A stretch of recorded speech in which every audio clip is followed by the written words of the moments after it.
Hey, hey, hey, and welcome back to my video podcast, Purposeful Productive Pathways, where I help you get shit done and introduce you to real people doing cool stuff in business. If you're into smart systems, saving time, and making your business actually work for you, you are in the right place. My guest today has been in the game longer than I have had a game. Let's talk about Lynda Davidson. She started her business, LD Business Focus, in 2014. But listen, she's bringing over 40 years of experience to the table. And to me, that is really impressive. She's been a business manager for a multinational. She has run full scale financial software projects. She has led customer support teams. And oh, yeah, she's a certified QuickBooks Advanced ProAdvisor. Basically, she has seen it all, built it all, she has fixed it all, and now she's on a mission to help small, micro scale business owners like you and me build strong systems, stuff that actually works, stuff that actually makes sense. So, Lynda, I'm so pumped to see you here. Thank you so much, Summer. That's a wonderful introduction. Well, first things first, I've heard people call you the vendor whisperer. I have to ask, what is that all about? Is that like some secret sauce to handling your vendors? That's so funny. I love that one. It definitely a name somebody else gave me. But where it comes from is my background and experience allows me to understand where the software support people are coming from. Because I've not only done software support, but I understand what they're doing behind the scenes, and I've needed software support. So sometimes I help clients who have been dealing with whatever software vendors support teams, and they've been trying to get through solutions and things have been outstanding or things haven't happened. And when I come on and help them and either sit on the calls or tell them what it is they could possibly ask their vendor, things get resolved. And all of a sudden outstanding logs have been, closed off and they're moving forward again. And it's just really understanding where people are coming from and understanding both sides. I understand the tech and the software support, and I understand the business problem. And business people are talking about their business problems. Software people are saying, well, these are my features and benefits. This is what it does. Okay, so how can we creatively create a solution for this business problem?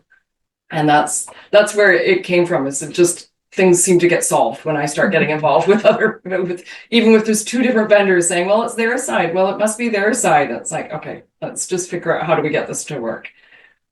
Love that. When people give us names, it sticks better than the titles we give ourselves, right? I Yeah. called myself strategy coach and productivity coach, and but it didn't happen. But my favorite client 10 years ago, she called me, she's the get shit done coach. Oh, now everybody knows me as get shit done coach. And this was 10 years ago. And this thing, it ties straight into what you do so well. That is helping people streamline, right? Yeah. So tell us, when you're helping a business clean up their systems, what's really at the heart of it? What are you looking for? Well, people will often come to me because I'm a software specialist and say, what's the best system? What should I get? What is the best system? And the best system to me always comes down to three main points. What is the business problem you're trying to solve? Hmm. What is the value of the implemented solution? Hmm. And does it work for the people using it? So streamlining systems really comes into, well, what is it we need to streamline? What's the best way to do that? So before we jump to, well, what's a great software? Or what do we need to do? How do we need to change this process? Hmm. We need to understand what is the problem you're dealing with? What do you need to resolve?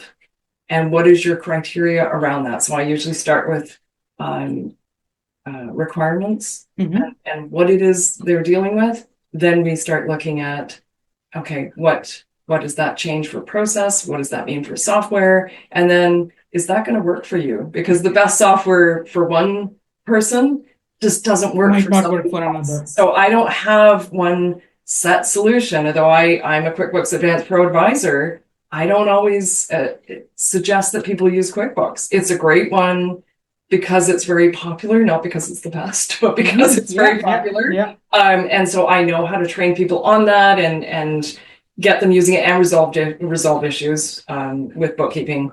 Even though I'm not doing the bookkeeping for them, I do understand how to resolve that and when they need to ask their accountant. So that's all part of what I do. But is that the best solution for that person? That's what we need to look at. So it's often different depending on who I'm talking to. Customized solutions. That's how everybody should be working like, right? Not one size fits all, because everybody's different. Every business is different. Yeah. Now, here's something I know a lot of us struggle with. We buy software. I'm a software and app junkie. We buy it, we set it up, or sometimes even don't set it up. As long as we have it, we're so happy. Now we have this software. We kind of forget that it exists in a few days, or we never use it right. So, how do we actually get the most out of the tools that we actually have before we start looking for more tools? Yeah. What is your take on that? That's a huge one, and we call it shelfware, software. But it really goes back to those three main points. What's the business problem you need to solve, and what's the best implemented solution? So if we can't do requirements and you've already got it, what do you need it for? Often people are afraid of the tech and it's uncomfortable and they don't know what to do with it. And so I'm not going to say that I'm a trainer on every piece of software, because I'm definitely not. But often there are things that stop people from going forward. That's usually where I get involved with them, is what's going on and what is it you need to do? Because if there's a problem that needs to be solved, it's usually got to be strong enough for somebody to do something about it before they actually will. So let's get down to, well, is that going to solve your business problem? And where they've got it in and they're just not using it fully, it's like, well, do you need to? How would it help you? What parts could we maybe use to make some of what you're doing a little bit better? And then maybe relieve some of the guilt on maybe you don't need some of those parts. What's really important? So it again comes back to those three criteria. The first one being the top one: what's the business problem you need to solve? And how is it affecting you? So that when we start taking it down to breaking it back down to those pieces, it becomes very clear what you need and what you don't need. That is right. What business problem you want to solve, rather than most of us think like, what are everybody else out there doing? It doesn't have to be the thing for you, right? Okay, let's get a little personal here.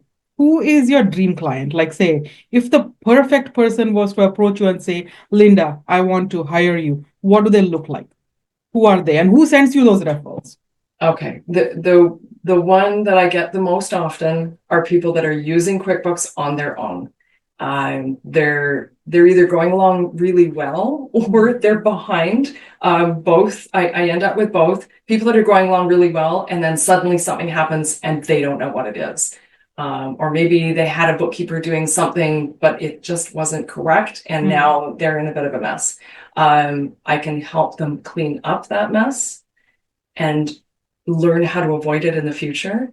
I've helped people bring QuickBooks in-house when they've outsourced it before, because they're uncomfortable with it. I've also helped people outsource QuickBooks. But in order to outsource it, don't outsource the knowledge.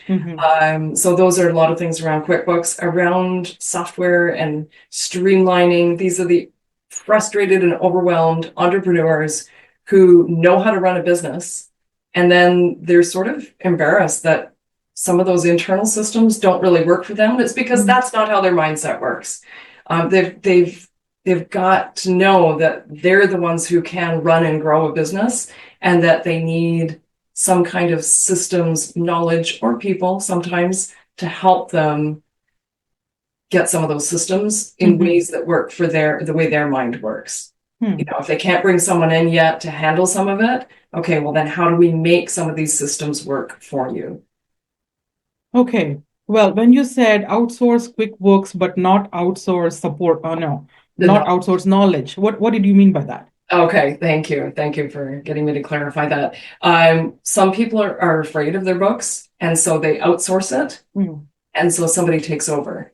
You still need to know your numbers, and you should be comfortable with your chart of accounts. So we don't want to outsource and have no idea what that person's doing. I've also dealt with a number of clients who have done that and the end result was fraud. It doesn't happen very often, but it can happen if you outsource too much of it. And so you need to be comfortable enough with QuickBooks to know what somebody else is doing for you.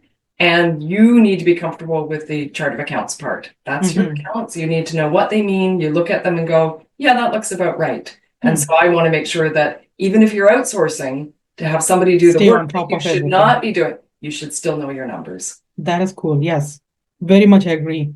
I can't resonate with somebody that runs a business but has no clue how much they make or how much they are spending. Yeah. Lynda, thank you so much for dropping all that gold today. Systems can be so overwhelming, but you make it sound like it's doable. That's kind of exciting. People are And usually how, very happy when they're when they've finished working with me because they're like there's such relief, oh, honestly. I'm sure. I'm telling you, I've heard lots of people say that. Lynda is pure gold. And that's why you're here on my show. Yeah. Question for you. How can people get in touch with you? And Um, I hear you do networking events, yeah. and I Yes. heard there's a conference coming up. Tell us more. Yeah, thank you. That's right. Yeah, reminding me of all the things I do. I do have a networking group. I've been running that for close to 6 years. That's the third Wednesday of every month, 9:30 to 11. You can find it on Facebook. Let's Build Together dash Hamilton or something, but that it's now Zoom, so it's all over the place. Mhm. We can maybe put those links in for that. I am going to Absolutely. be at a conference May 12th, Amplify Your Voice 2025, and that is the financial edition. It's focused towards finance. There's only going to be a few tables there and a number of speakers. So there's going to be great knowledge coming out of that if anyone's interested. Is Uh, that virtual?